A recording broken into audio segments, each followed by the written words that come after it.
ವೀಕ್ಷಕರೇ ನಮಸ್ಕಾರಗಳು. ಮತ್ತೊಮ್ಮೆ ನಮ್ಮ ಯೂಟ್ಯೂಬ್ ಚಾನಲ್ಗೆ ಸ್ವಾಗತ. ಇಂದಿನ ಟಾಪ್ 5 ಸುದ್ದಿಗಳನ್ನು ತಿಳಿಯೋಣ. ಕರ್ನಾಟಕ ಗ್ರಾಮೀಣ ಬ್ಯಾಂಕ್ ದೊಡ್ಡ ನೇಮಕಾತಿಯನ್ನು ಪ್ರಕಟಿಸಿದೆ.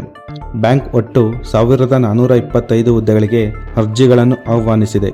ಇದರಲ್ಲಿ ಆಫೀಸ್ ಅಸಿಸ್ಟೆಂಟ್, ಅಸಿಸ್ಟೆಂಟ್ ಮ್ಯಾನೇಜರ್ ಮತ್ತು ಮ್ಯಾನೇಜರ್ ಹುದ್ದೆಗಳು ಸೇರಿವೆ. ಆಸಕ್ತ ಅಭ್ಯರ್ಥಿಗಳು ಅಧಿಕೃತ ವೆಬ್ಸೈಟ್ ಕರ್ನಾಟಕ ಗ್ರಾಮೀಣ ಬ್ಯಾಂಕ್.comಗೆ ಭೇಟಿ ನೀಡುವ ಮೂಲಕ ಆನ್ಲೈನ್ನಲ್ಲಿ ಅರ್ಜಿ ಸಲ್ಲಿಸಬಹುದು. ಬೆಂಗಳೂರಿನಲ್ಲಿ ಸಿಎಂ ಸಿದ್ದರಾಮಯ್ಯ ನಿವಾಸದ ಬಳಿ ಇದ್ದಕ್ಕಿದ್ದಂತೆ ಕಾರಿಗೆ ಬೆಂಕಿ ತಗುಲಿದ ಘಟನೆ ಸ್ಥಳೀಯರಲ್ಲಿ ಆತಂಕವನ್ನು ಹುಟ್ಟುಹಾಕಿತು. ಕಾರು ಸಂಪೂರ್ಣವಾಗಿ ಸುಟ್ಟು ಕರಕಲಾಗಿದೆ. ಕಾರಿನ ಟೈರ್ ಮತ್ತು ಡೀಸೆಲ್ ಟ್ಯಾಂಕ್ ಸ್ಫೋಟಗೊಂಡಿದೆ ಎಂದು ವರದಿಯಾಗಿದೆ. ಪೊಲೀಸರು ಸ್ಥಳಕ್ಕೆ ಆಗಮಿಸಿ ಪರಿಸ್ಥಿತಿಯನ್ನು ನಿಯಂತ್ರಿಸಿದ್ದಾರೆ. ಘಟನೆಯ ನಿಖರ ಕಾರಣ ಇನ್ನೂ ತಿಳಿದು ಬಂದಿಲ್ಲ. ಆದರೆ ಸಿಎಂ ನಿವಾಸದ ಸಮೀಪ ನಡೆದ ಈ ಘಟನೆ ಆತಂಕಕ್ಕೆ ಕಾರಣವಾಯಿತು. ಕರ್ನಾಟಕದಲ್ಲಿ ಮತ್ತೆ ಸೆಪ್ಟೆಂಬರ್ 22ರಿಂದ ಸಾಮಾಜಿಕ ಶೈಕ್ಷಣಿಕ ಸಮೀಕ್ಷೆ ಶುರುವಾಗಲಿದೆ. ಈ ಬಗ್ಗೆ ಶುಕ್ರವಾರ ಬೆಂಗಳೂರಿನಲ್ಲಿ ಸುದ್ದಿಗೋಷ್ಠಿ ನಡೆಸಿ ಮುಖ್ಯಮಂತ್ರಿ ಸಿದ್ದರಾಮಯ್ಯನವರು ಜಾತಿ ಗಣತಿ ಬಗ್ಗೆ ಮಾಹಿತಿ ನೀಡಿದರು. ಸೆಪ್ಟೆಂಬರ್ 22ರಿಂದ ಅಕ್ಟೋಬರ್ 7ರವರೆಗೆ 15 ದಿನಗಳ ಕಾಲ ಸಮೀಕ್ಷೆ ನಡೆಯಲಿದೆ ಎಂದು ಅವರು ತಿಳಿಸಿದರು.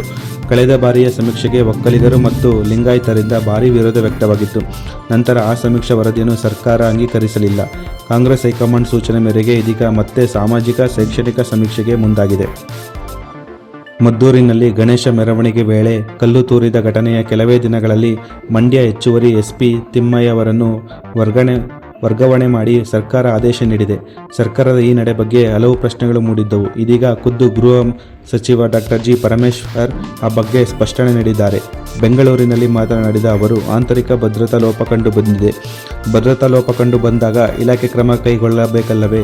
ಇನ್ಸ್ಪೆಕ್ಟರ್, PSI ಯಾರೇ ಇರಲಿ, ಲೋಪ ಕಂಡು ಬಂದರೆ ಕ್ರಮ ಕೈಗೊಳ್ಳುತ್ತೇವೆ. ಆಂತರಿಕ ಭದ್ರತಾ ಲೋಪಗಳನ್ನು ಇಲಾಖೆ ಗಂಭೀರವಾಗಿ ಪರಿಗಣಿಸುತ್ತದೆ. ಹಾಗಾಗಿ ಮಂಡ್ಯ ಹೆಚ್ಚುವರಿ ಎಸ್ಪಿ ತಿಮ್ಮಯ್ಯ ಅವರದ ಕ್ರಮ ಆಗಿದೆ ಎಂದು ತಿಳಿಸಿದ್ದಾರೆ.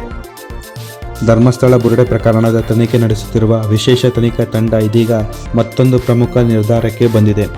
ಬುರುಡೆ ಪ್ರಕರಣದ ಜೊತೆಗೆ ಧರ್ಮಸ್ಥಳ ಗ್ರಾಮ ಪಂಚಾಯತ್ ವ್ಯಾಪ್ತಿಯ ಶವ ದಫನ ದಾಖಲೆಗಳೆಲ್ಲವೂ SIT ಗಮನ ಕೇಂದ್ರೀಕರಿಸಿದೆ. ಧರ್ಮಸ್ಥಳ ಗ್ರಾಮ ಪಂಚಾಯತ್ ವ್ಯಾಪ್ತಿಯಲ್ಲಿ ಶವಗಳ ದಫನದಲ್ಲಿ ಅಕ್ರಮ ಎಸಗಲಾಗಿದೆ. ಹೆಣಗಳನ್ನು ಹೂತು ಹಾಕಲು ಫೋರ್ಜರಿ ದಾಖಲೆ ಸೃಷ್ಟಿಸಲಾಗಿದೆ ಎಂದು ಹೋರಾಟಗಾರ ಗಿರೀಶ್ ಮಠಣ್ಣನವರು ಆರೋಪಿಸಿದ್ದರು. SIT ಕಚೇರಿಗೆ ದಾಖಲೆಗಳನ್ನು ಸಲ್ಲಿಸಿದರು. ಹೀಗಾಗಿ ಪಂಚಾಯತ್ ದಫನ ದಾಖಲೆಗಳ ಆಳವಾದ ಪರಿಶೀಲನೆಗೆ SIT ಮುಂದಾಗಿದೆ. ಪತಿಯನ್ನು ಕೊಲೆ ಮಾಡಿ ಹುಲಿ ಕೊಂದಿದೆ ಎಂದು ನಾಟಕವಾಡಿದ ಪತ್ನಿಯನ್ನು ಪೊಲೀಸರು ಬಂಧಿಸಿದ್ದಾರೆ. ಜಿಲ್ಲೆಯ ಹುಣಸೂರು ತಾಲೂಕಿನ ಚಿಕ್ಕ ಹೆಜ್ಜೂರಿನಲ್ಲಿ ಘಟನೆ ನಡೆದಿದ್ದು, ವಿಷ ಹಾಕಿ ವೆಂಕಟಸ್ವಾಮಿ 45 ವಯಸ್ಸು ಅವರನ್ನು ಪತ್ನಿ ಸಲ್ಲಾಪುರಿ ಕೊಲೆ ಮಾಡಿದ್ದಾಳೆ. ಬಳಿಕ ನಾಟಕವಾಡಿದ್ದಾಳೆ. ಕಾಡು ಪ್ರಾಣಿ ದಾಳಿಯಿಂದ ಮೃತಪಟ್ಟಿದ್ದಾರೆ ಅಂದರೆ ಪರಿಹಾರ ಸಿಗುತ್ತದೆ ಎಂದು ಕೃತ್ಯವೆಸಗಿರುವುದಾಗಿ ಪತ್ನಿ ಹೇಳಿದ್ದಾಳೆ. ಸದ್ಯ ಹುಣಸೂರು ಗ್ರಾಮಾಂತರ ಪೊಲೀಸ್ ಠಾಣೆಯಲ್ಲಿ ಪ್ರಕರಣ ದಾಖಲಾಗಿದೆ.